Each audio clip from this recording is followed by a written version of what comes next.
Good evening, NATS chatters, and welcome to tonight, and a special welcome to my guest, Joan Lader. Thank you, Joan, for joining us.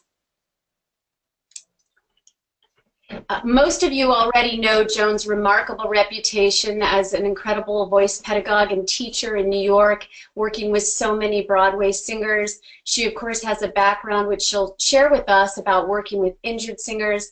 And most remarkable, she was given an honorary Tony last June for her incredible work.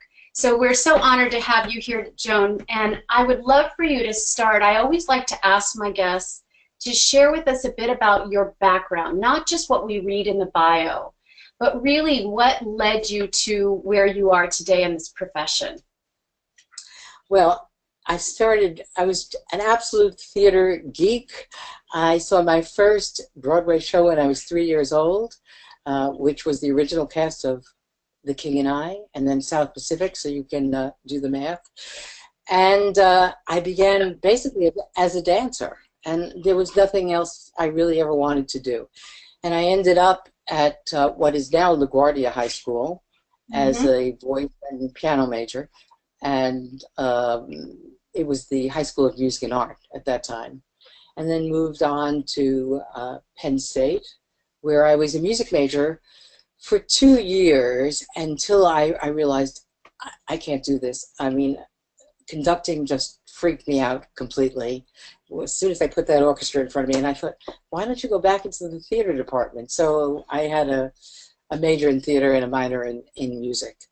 And and during that time I did summer stock, I did a lot of regional theater. After that I was in an off-Broadway company doing Gilbert and Sullivan. I did a lot of commercials and voiceover work, never really knowing why I could do all of these voices. I was always kind of curious because I would do sexy perfume commercials or things that nobody would ever look at me for, and it was just a very interesting thing. And then I decided this was really a risky business to just be in the theater. And so I thought, well, maybe I'll go back to school, to graduate school. And I thought, I'll go to graduate school in speech and theater. And when I got there, I was totally confused because all of a sudden I had to take all of these science courses. And I had no idea that there was any field of speech pathology and audiology. And that's what I ended up doing my graduate work in. And when I finished, I had no intention of using it whatsoever. I went back into the theater, and then all of a sudden there were, and this is the truth, there was no social media, and there were a lot of famous people who were operated on by people who should not have. There was no people who were not using stroboscopy, and they didn't know where to send them, and they sent them to me. And that's how my career began. And because I was really the only other person I knew who was doing any of this was Linda Carroll at that time. She worked for Bob Sadeloff, and she was a singing voice specialist. But I had more training by then. And then I started doing a lot of body work. I worked with an osteopath. I worked with massage therapists. I did a lot of Pilates and gyrotonics and yoga. And I started to, put this all together. And even though, and then I did a soap opera for a little while. And I mean, I remember thinking, maybe I ought to open an office. And I thought, I'm crazy. This will never get filled up. And so my break, this is a true story, was between 3 and 4 o'clock, because that's when the soap that I had been on, where I did very small, I had what was called an under 5 at that time. And I thought, I had a little black and white television set, and I would watch my soap. And to this day, because I am a superstitious person, my break is between 3 and 4, so you can always reach me at that time. I love that. So with your own singing training, are there teachers that you studied with that you attribute to a lot of your knowledge and background? I studied with many teachers, but most of them were classical teachers, and I certainly was not a classical singer. And and the truth is that one year at Juilliard, when the Voice Foundation was at Juilliard, I heard a bunch of doctors screaming. And I thought, what is that? They were just doctors, and it was Joe Estill teaching belting. And that's how I met Joe, and my life changed at that point. And I worked with her in the very, very beginning in the 80s for about 3 years. Every Saturday and Sunday we met in her apartment. And it just tuned me into the fact that there were many different styles of singing, and they were not all produced in the same way. We've moved on in the sense that there are many, it's not as black and white as that. There are many styles of belt. In those days, belting was loud. It had to be loud. The original position was very high. Not that didn't work, and it still does. But there are so many. There are lots of shades of gray.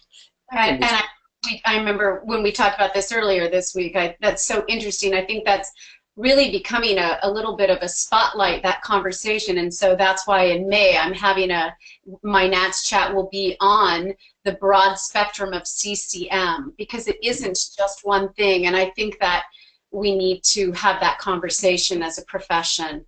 And I think it's really important, because there are so, I work with jazz singers. It's interesting. One of the things I enjoyed doing the most is working with the National Young Arts Foundation. Mm-hmm. And for some reason, they've never paired me with musical theater, because they sing, but they're more interested in the acting. And so my group is always singer-songwriter, jazz, and jazz and pop. Mm-hmm. And it's different for each group. It's not to say that I don't think that you should learn everything. Right. I think it's really helpful. Everyone has a specialty, and everyone's best at something, and that's great. And we encourage that, and we continue to have them grow. But then you should introduce other things. I feel really strongly about this, because it makes them better. Just because they've experienced something else, they move another part of their instrument. We've got, so many things. Your thyroid can do one thing. You can make a track bigger. You can make it smaller. You can, how close are the vocal folds together? There are just many combinations of things. I love that. It's interesting to hear you talk about how our profession was in the 80s. There seems to be a lot of conversation lately about, still the continuing battles about semantics, the continuing battles about belts and type of belt, the continuing battles amongst classical teachers. So, and around the titles, singing voice specialists, those of us who work with injured singers and have done all our special training to do that. And you talk about the history that you hold within yourself from the 80s and before. Do you think we've come very far? I do think we've come very far, mostly because people are interested. Years ago, voice was taught mostly by singers, and they taught what they learned. Right. Now they're curious. They want to explore other things. And it may not even just be in the singing realm. I think it's important. I mean, Fitzmaurice workshop, that was fascinating. That's another element. Arthur Lesak, Laban. There were so many things. And I think the more we learn, I mean, sometimes it's confusing. Sometimes it's too much, and we lose some of the artistry. I know Scott McCoy has talked very eloquently about pairing art and science, and I do think that that's the most important thing, that they're important together, that one does not contradict the other.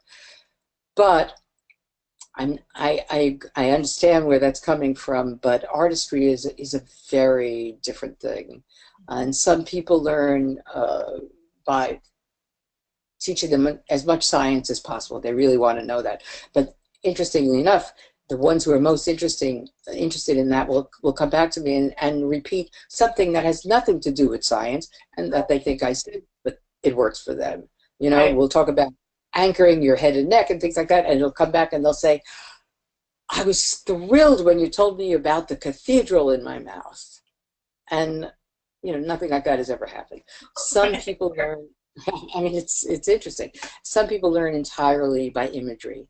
And there are those, once they put their acting skill in, then somehow or other all these things starts to process. Yeah. I find that I work so much, it's a question of where to start. Yes. You know, you can't work on muscle tension if a person's not even breathing.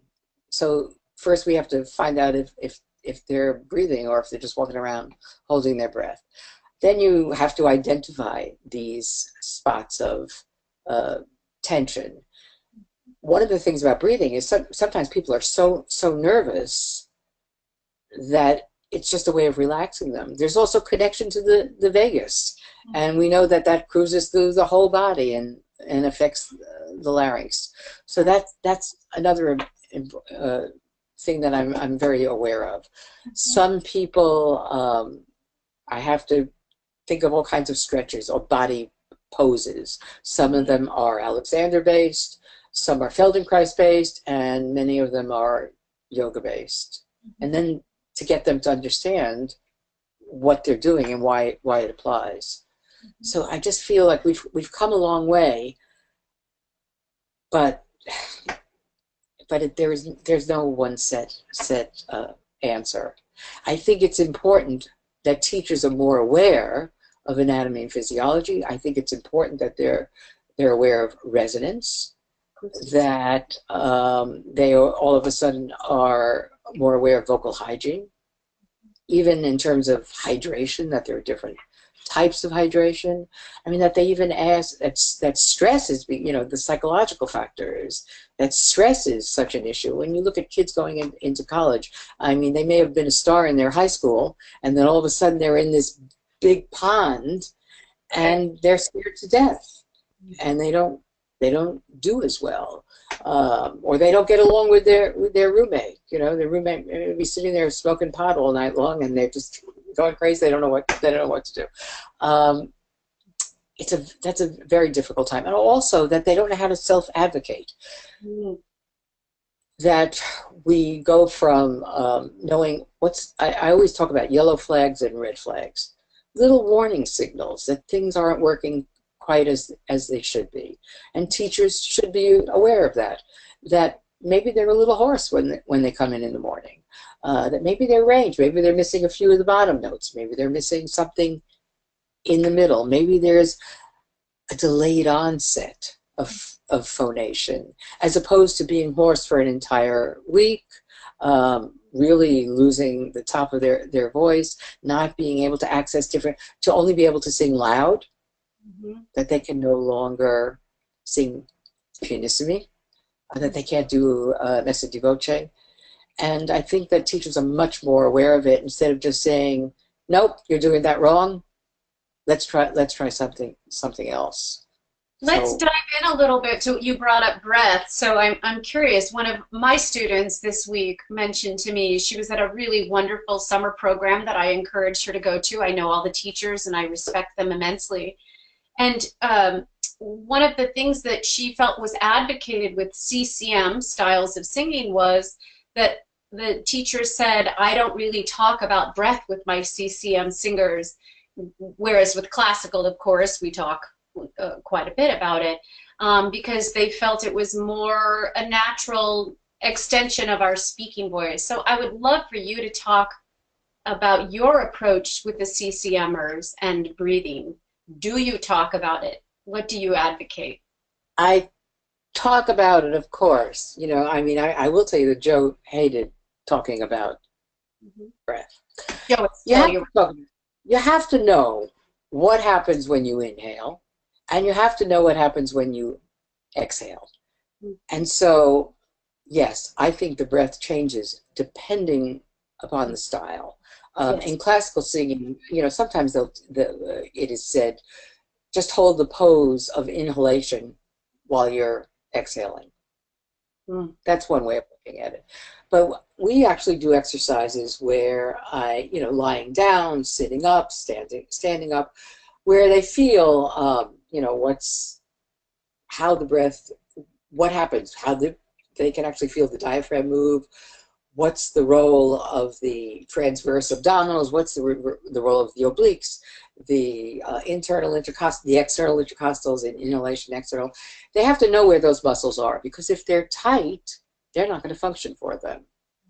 So it's not that they have to do a very specific thing, but they have to know what's involved in inhalation and exhalation. And very often, sometimes I'll say to people, well, what's more important, space or place? And they all have an answer, and they'll say the trick question.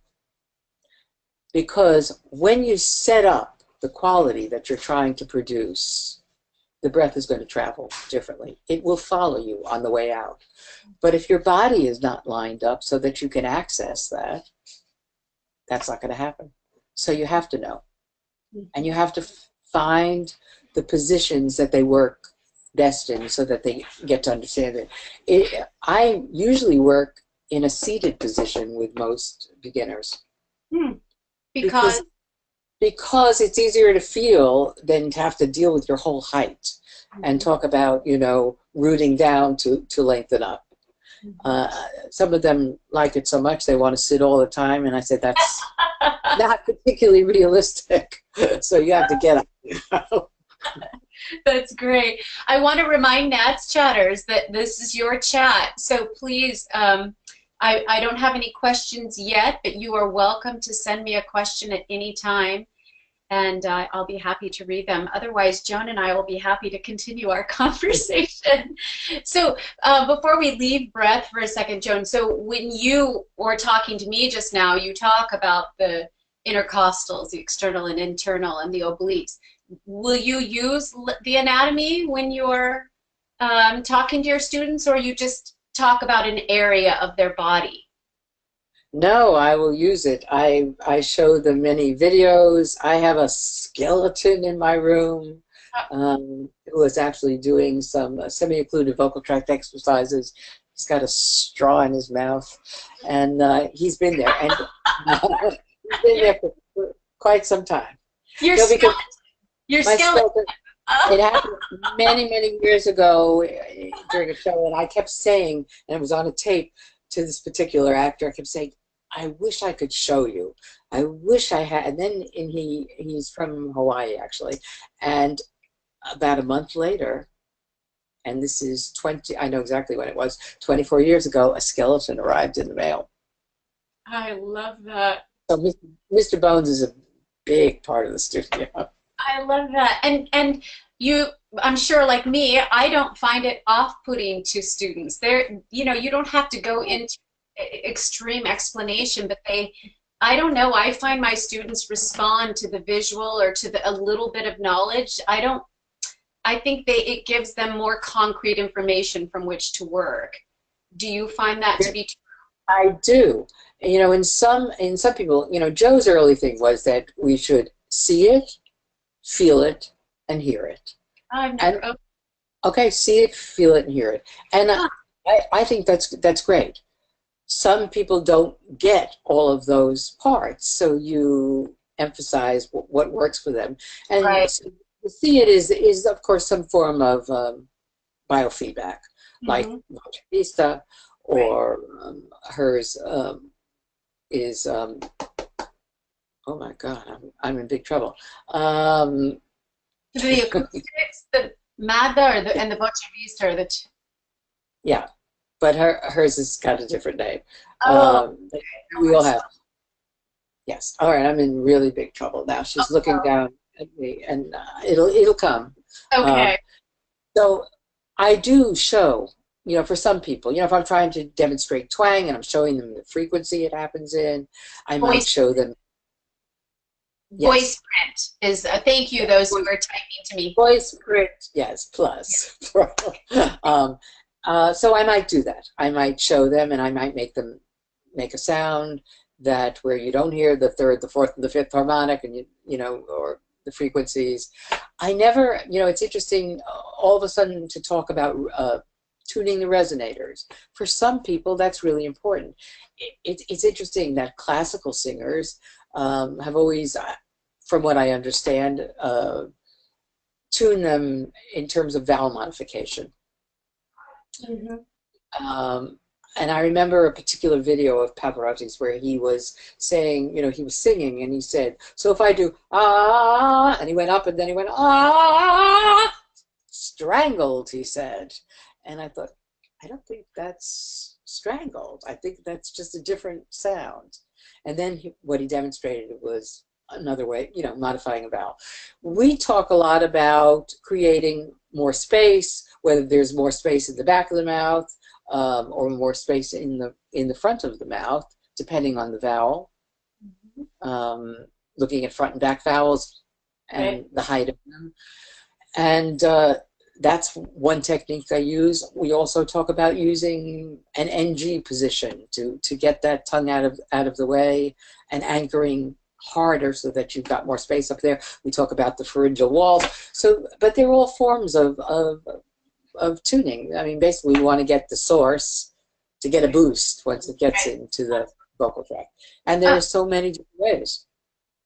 Joan, so Laura is a SLP singer and voice teacher and wants to know if you would recommend the Estill training.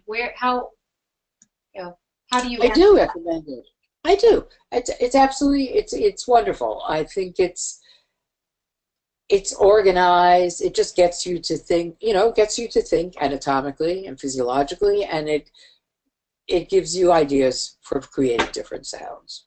Great answer. We've got 3 great questions, actually. I want to get to them. So from Kayla, she says, how much do you demonstrate using your own voice to your students, and for what purposes?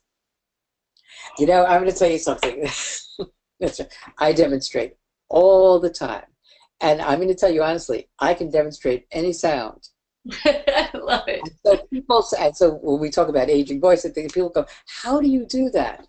Because for 36 years, I've done it every day for 10 hours a day. If you asked me to get up and perform an entire song, couldn't do it. I couldn't. But if you don't use it, you lose it. But I can demonstrate it, and it's really funny. I was talking to my husband just recently, and I said, you know, I haven't done that for 10 years. He said, what are you talking about? You haven't done it for 30 years. That's great. I have to tell you, though, it's easier to do that when you're unconditioned in CCM music. In classical music, demonstrating it, you have to stay in shape in a little different way, I find, personally. I'm sure that's true. I do work with a lot of opera singers who want to cross over. Right. And it's really interesting. It is very interesting. I was going to just say that word. All right. Yeah. So another question from Kari says, can you talk a little about the newer shades of gray, in quotes, in belting? That's very funny, Kari. And are they genre-driven or tied to qualities of singing that have cycled in and out of vogue? Okay. That's a big question. But I'm going to tell you how I talk about it, okay? I do talk about thick folds and thin folds, all right? We were talking about closed cycle being longer, or just the edges and things like that. I work on resonance training and say you have a choice then. Once you know how to find this tonal being, which is something that Kitty Bertolini began. It's less like based. Less like NATS in resonant voice therapy. I said you can just make a choice there and just be a little thicker. Just say I'm going to do this. So instead of doing ah, I'm going to do ah. That's my choice. The rest of the choices are acting choices. If you think I love the Lesak call, where it is small in the front, it's an inverted megaphone, and big in the back. You have to maintain that shape. And I would say to you, okay, Kari, you're this far away from me. I'm going to call you. And so I would make them not sing it. I just would say, Kari. If they sing it exactly at that distance, it'll be perfect. Mm-hmm. If the person, then I'll say, oh my goodness, they're down the block. Right. And I make them do it as a spoken in a higher pitch, possibly. And then they sing it. So easy. Another way is to say, and so the larynx is not really super high at this point. You can add degrees of twang depending on how much ring you want in the voice. There are lots of choices. If you call someone behind you, which is really interesting, you're setting it up in the same way, but you say that that person is out the door, you're going to get a much darker sound. You'll have a lower larynx. The overtone series will be very, very different. And it's kind of more of a, you know, what a lot of people like Audra McDonald, Baron Mazey, that's a sound that they use a lot. Mm-hmm. If you lift your chin and show your teeth mm-hmm. and anchor your torso, you'll get something closer to a real Ethel Merman mm-hmm. belt. The main point is this, and I do many, many kinds of belts. You know, I'm just giving you some of the examples. Well, a lot of them, actually. The main point is that you're not constricted, that your throat is open, if you'd like to think of it that way, or that your false vocal folds are retracted. We talk about crying. We talk about laughing. Complaining is one of my favorite ways to do that kind of thing. But that's the most important thing, that everything is open. And it is not, contrary to what people believe, whether it's chestier, you know, that's what we've been told. It's chestier as opposed to headier. That's not necessarily true. You don't sing harder, right, but you do work harder. Mm-hmm. And you have to know what the body has to do to work harder. Let's talk about, oh, go ahead, sorry, go ahead, finish that sentence. That is the sentence, yes. Okay. I'm so glad, Colin, you asked the questions that I wanted to ask her as well. You say the word twang. There's two words I want you to talk about, twang and anchoring. Colin specifically asked about anchoring. I think twang has a lot of misconceptions about being more nasal. So could you talk to us about that? And then also you've used the word anchoring several times in different ways. So okay. I'd love to talk about that. We used anchoring in yoga today. And then I said to this teacher, I said, so yes. We do it in singing too. And she said, really? And I mean, we anchor in life. So let's talk about that. The idea is to put as little stress on these little muscles as possible. And in order to do that, you have to engage bigger, heavier muscle groups. An example is if I said to you, sign your, you know, if I gave you a pen and I said, sign your name. Oh, but you're not allowed to touch my pad, except with the point of your pen, like this. And then I would say, oh, that was pretty bad. And then I would say to you, sit down and sign your name leaning on the desk. And what are the differences? People say it's darker, it's steadier. That's what I mean by anchoring, getting those muscles involved. And we anchor in our torso. The lats are a big anchoring group. We need to use our scapula. I've been talking about the acromion, the joint right up here. The more you feel there that there's some movement there, the pecs open and the scapula engage immediately. Mm-hmm. In your head and neck, there's work to be done. You know, or sometimes, you know, just pretending you're Wonder Woman. That makes those things happen. Or if you had two little suitcases and you picked them up and you took a step backwards. In your head and neck, there is work to be done. You are really braced from your hard palate all the way back to the base of your skull, including these muscles, the sternocleidomastoid. Look at opera singers. They have bull necks. They engage that. If you begin a sit-up and you put your hands here, the first thing you're going to feel are those muscles. Mm-hmm. That's the first thing you do. And you snore a little bit and you'll see, oh my goodness, it's going back there. So the places that we look for are a sensation on your hard palate, behind your cheekbones, your nasal pharynx, through the velum, sometimes through the top of the head, and through your ears, sometimes way back, all the way back to the base of your skull. So that's what I mean by anchoring. Okay. Twang. You want me to go on to twang? I do. I would like you to talk about twang. All right. Let's say that it has many names. If you were an opera singer, I think you would call it squealo. No. Okay? If you're a country singer, you certainly would call it twang. In musical theater, we may call it ring quality. In belting, we use it. It's used to make the voice louder. Louder. Certainly in belting, certainly in opera, and anything that's big.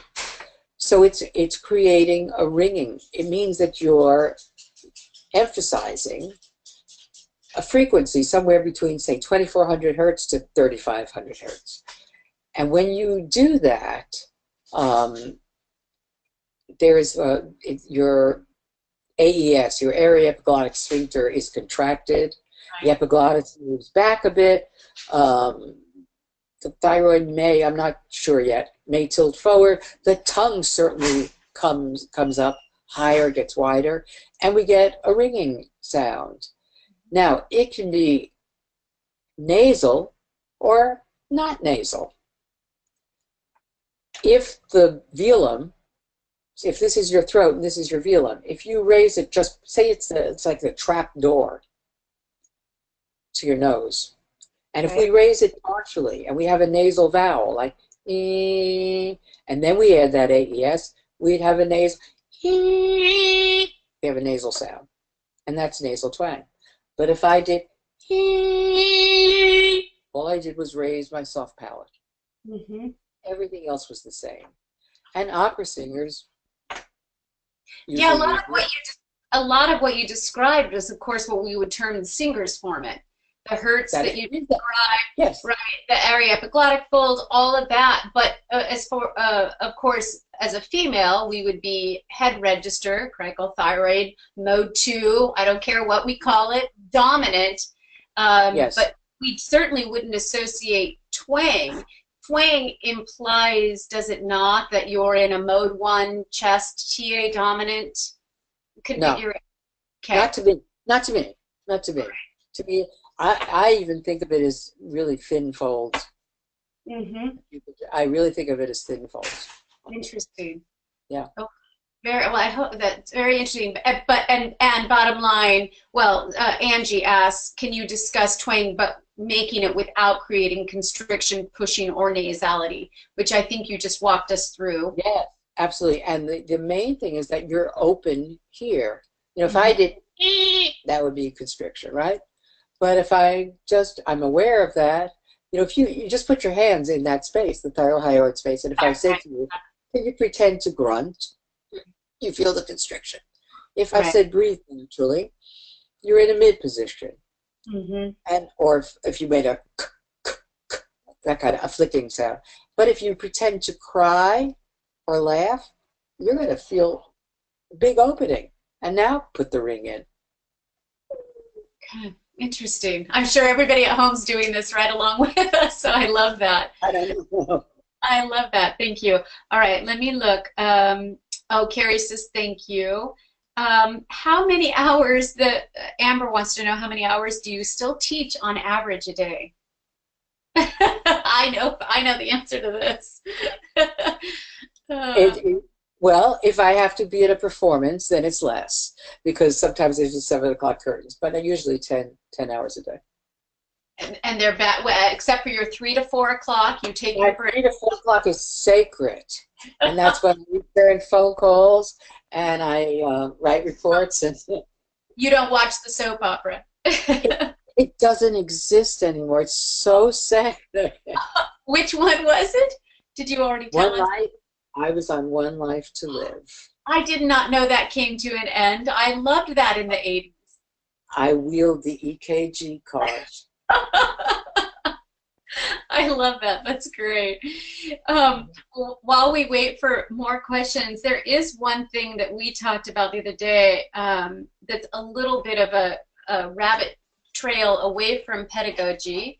And it has to do with psychology. I love the fact that your husband is a psychologist. That just, I don't know why that gave me such a giggle. But I do, and I do. Okay. Yes. so I would love to know a little bit about, we talked about this, the psychological approach to being a voice teacher. I see on social media a lot teachers talking about where that fine line is. And I'm not talking about injured singers, because I feel like the work you and I do in that field is a little bit different. But on average with our students, where do you draw that fine line between support, psychologist, counselor? Well, it's not the same with every single person. And, you know, some people will just, you know, when I feel that they need to be in constant contact with me, that they're texting all day long, that's the line. That's inappropriate. I'm not the one to help them. What I think about in terms of psychological approach to singing is that I want to empower them to work on their own. And that's my main goal. And so it's about communication and trust. They have to really trust you. And to know that you understand, I'm talking about what I can deal with, the psychological stresses that singers go through. Being away from home for the first year, doing too much, too fast, trying to please everyone. I said this before, the inability to self-advocate. Relationship issues, that's huge. Family responsibilities, just not being able to manage the two, and expectations that are just beyond their scope at this point. You know, and I know what that was like. I mean, my expectation was, I'm going to be a star. I certainly didn't expect to be doing this. That was it. You know, it was. I know I can laugh, but that was it. There was no question. That was it. Right. So, in a lesson, how far would you go down that road when you talk about relationship and family and all of that? If part of the lesson is unpacking that in order for them to do the work that they need to do, how do you make that call? Well, depends how much they want. How much they want to talk. I never push anything. I open a window and then see what they have to say, and then I may suggest, you know what? So I think it might be good for you to have someone to talk to on a regular basis. I make that call often. Well, and as I know we were talking about pedagogy, and we'll return to that, but of course as we help our students and unpack some of that, one is related to the other when you approach things holistically. So if they're carrying a lot of stress or unhappiness or other things, of course it's going to live in the larynx. We all know that. You call a friend and you immediately know if they're unhappy or happy or sad or stressed, or it lives in the larynx, in our voice box. Another thing is that I have a lot of students who are on medication, and that's important. That is important for us to know, and it is important for us to know about medications and what their effects are in terms of drying effects, in terms of sleep deprivation. So it's important to get the information, not necessarily treat them for that, but to get the information. And the drugs, of course, I always remind people of this. Please go to ncvs.org. Ingo Tietz's website, and under the search engine you can type in drugs and you can see known impacts on the voice of certain drugs. It's such a great resource for voice teachers to... Great resource. I mean, that is something I do depend on my husband for. I mean, Oh, okay. That's great. We talk about drugs. Laura asks, we'll stay with this and then we'll move back to pedagogy because I see questions coming back in on pedagogy. Have you discovered certain issues being connected to specific body or singing issues? Oh, okay. Body or I'm not sure I understand the question. Yeah, I'm trying, Laura, if you can clarify, because I'm not clear either. Have you discovered certain issues? We were talking about the psychology, and I'm wondering if she means certain psychological issues, for instance. Oh, certain things that are predominant, that I see often. Yeah, that and how if that then relates and is connected to specific body or singing issues. Hang on, she's clarified. Body, physicality being connected to singing. Oh my God, yes, absolutely. We'll take the simplest one, ballet dancers. Mm.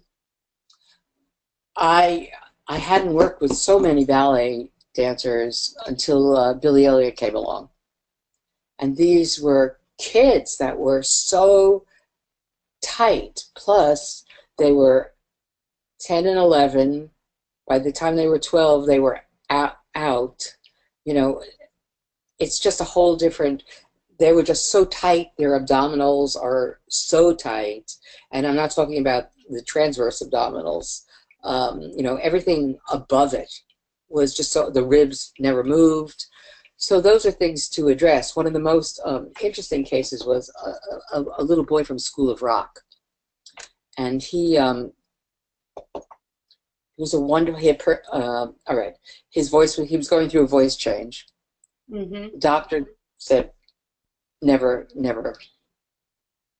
diagnosed that at all, but it was obvious when he was 12 and a half years old. That was number one. Number two, he was in the children's division of ABT. Mm-hmm. And most important, he had perfect pitch. So he knew exactly where he was. There wasn't even a chance that he should be singing at that time. And you know, so that's one particular body issue.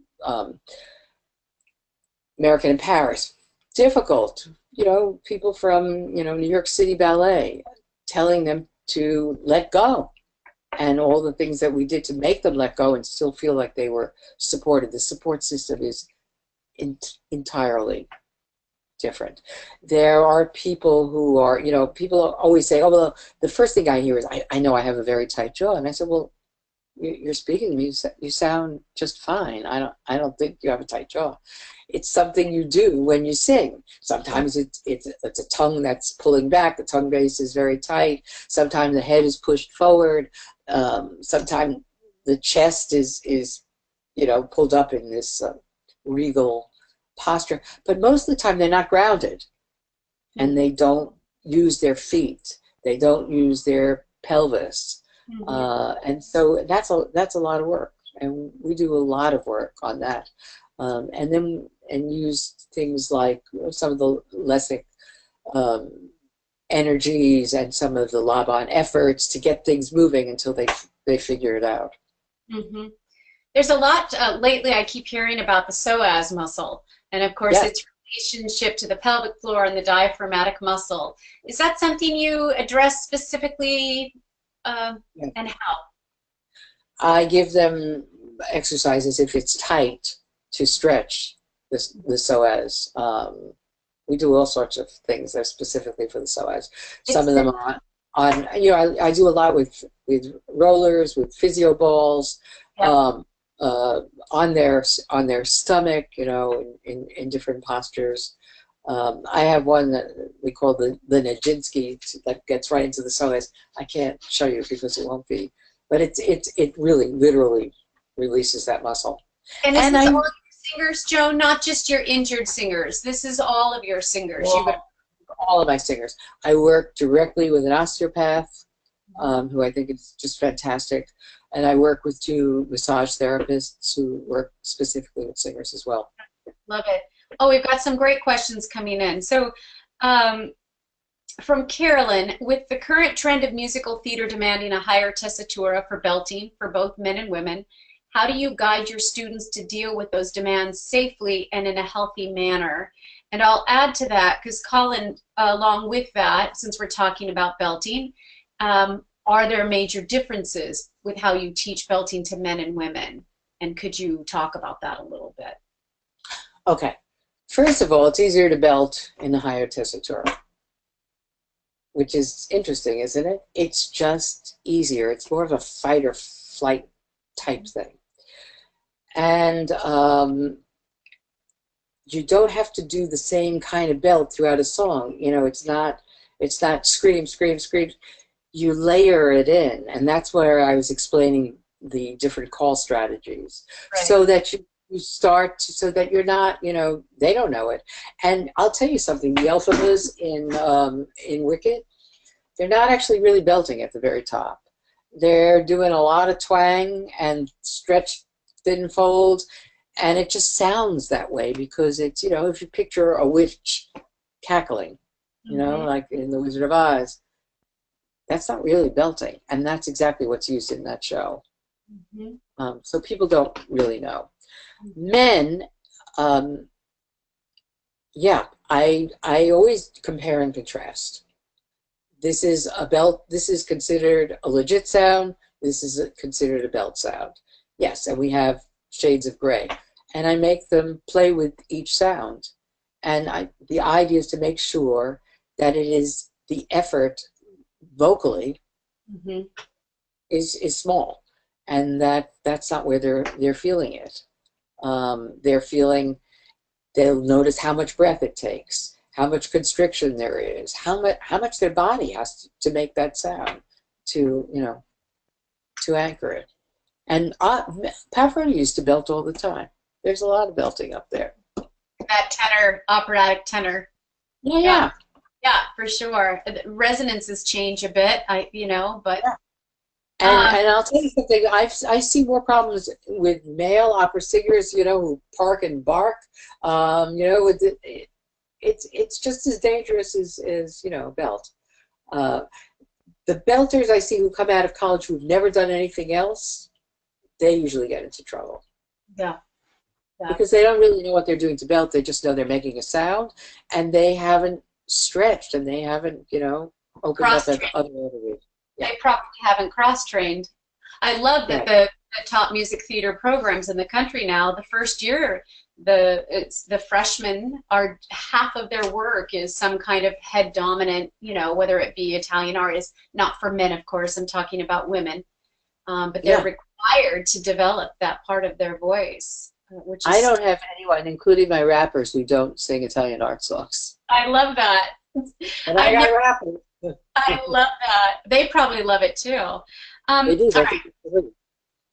Some great questions coming in, and I don't know why everyone always waits till the end of our chat to start typing away, so we'll plow through as much as we can.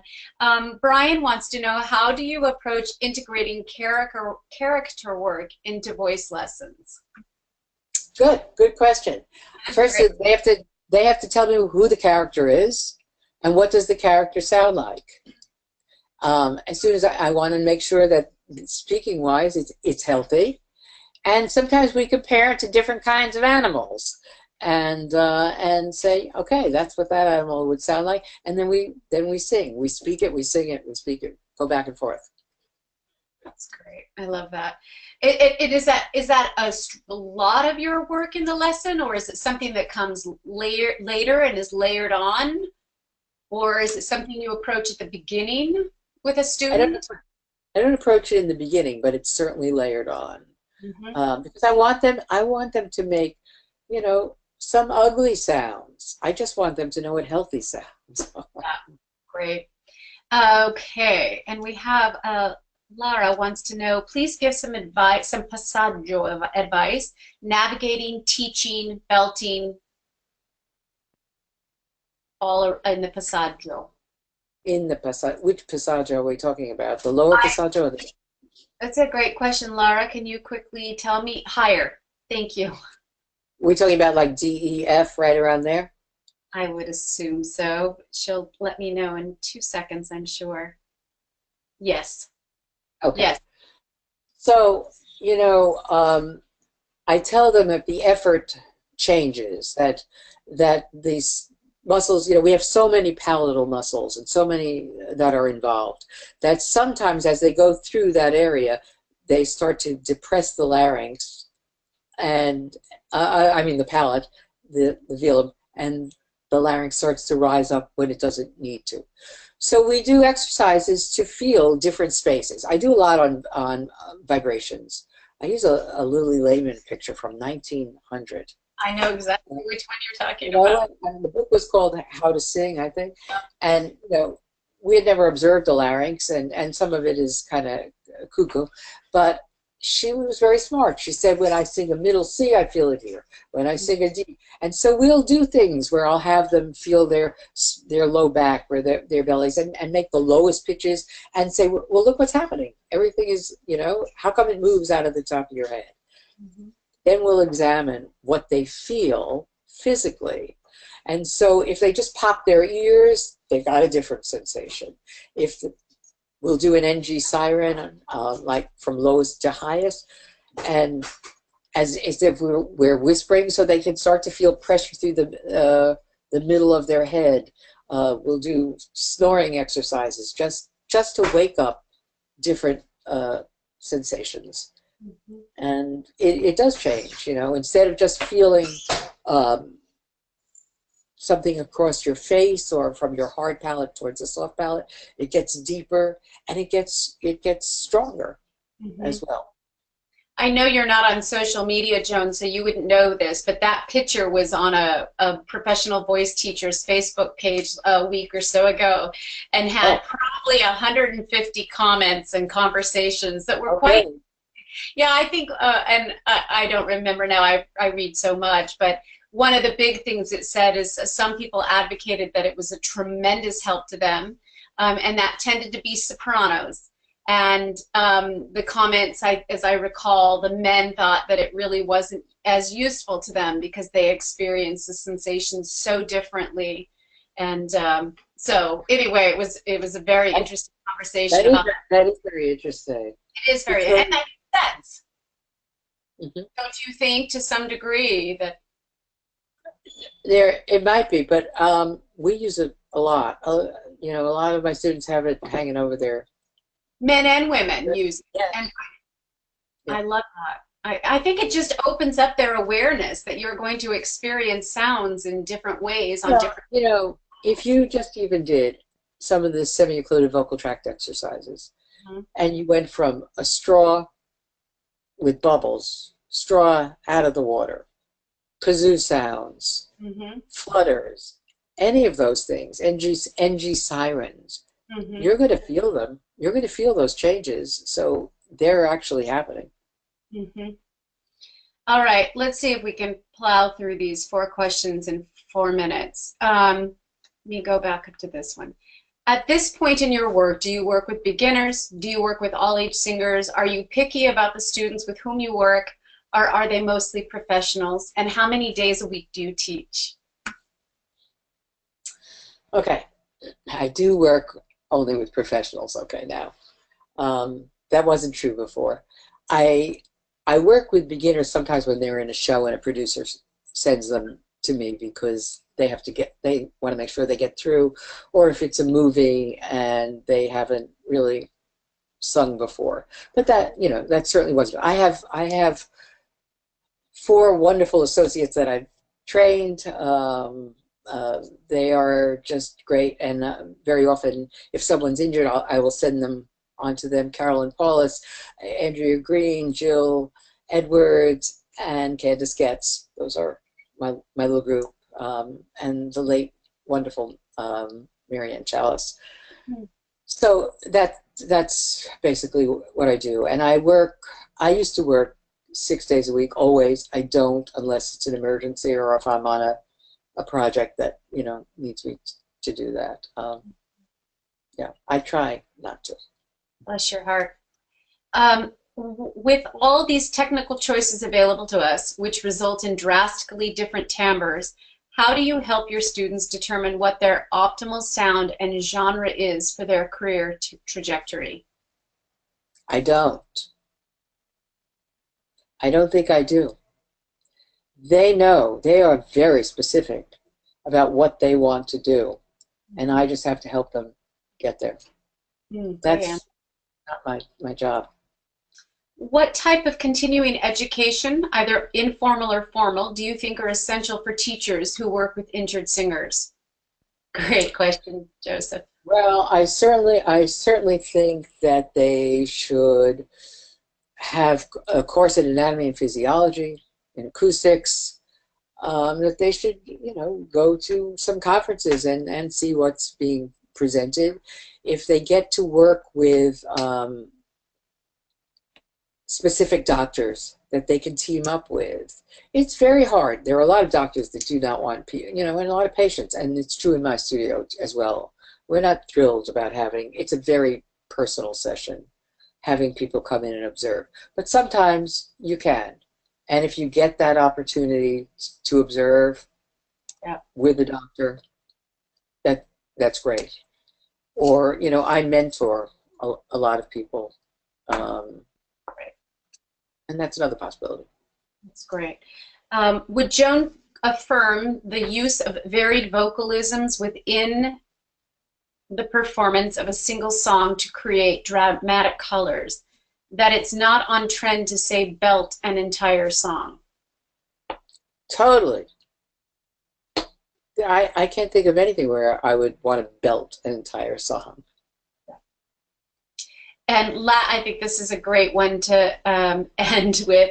Didn't you work with Madonna for Evita? And what was that like? We won't tell, is what she says. I never name the people I work with unless they talk about me. Okay, that's the first thing. But yes. I love Madonna. I'll tell you, you know, when I worked with Madonna, it was before she had children. And my son was a baby. And when she was in London, which is when she became pregnant, and he'd be crying, you know, the time difference was so that she'd be screaming, "Shut that kid up!" Oh, but we've worked together for many, many years, and I'll just tell you one little thing about Madonna, which she won't care if I tell you. She still uses tapes, audio tapes, and every couple of years she'll say, "My tape broke. I need something to warm up with." And so the last time she said this equipment, I went, "The only thing I have is a Radio Shack tape recorder. I can't plug all those things into it." And she insisted on having the warm up on one side, the cool down on the other side. It's very hard to time something like that so it comes out perfectly well. So I'd have one hand on the keyboard, one on the tape recorder, like this, starting it and stopping. It took 1 week to make this. Oh my gosh. We're safe for a little while. That's great. Oh, Joan, what a thrill to have shared this time with you tonight. You're so generous and wonderful. And I'll give a little plug for the Northwest Voice Conference here in Seattle. Is April 13th and 14th, and Joan is going to be our special master clinician this year. So please come to Seattle April 13th and 14th if you would like to see Joan work. All of this that we've talked about, you'll get to see it live and in action. But thank you so much for all you've done for our profession. I can't thank you enough. And for your generosity of your time. I also want to thank Inside View Press for sponsoring the NATS Chats, and to remind you that our next NATS Chat is November 12th with Cynthia Vaughn. Some of you will remember that chat from last year, and it was so successful that we're going to continue it. It was called Starting and Running an Independent Studio Part 2. So I hope you'll join us for that.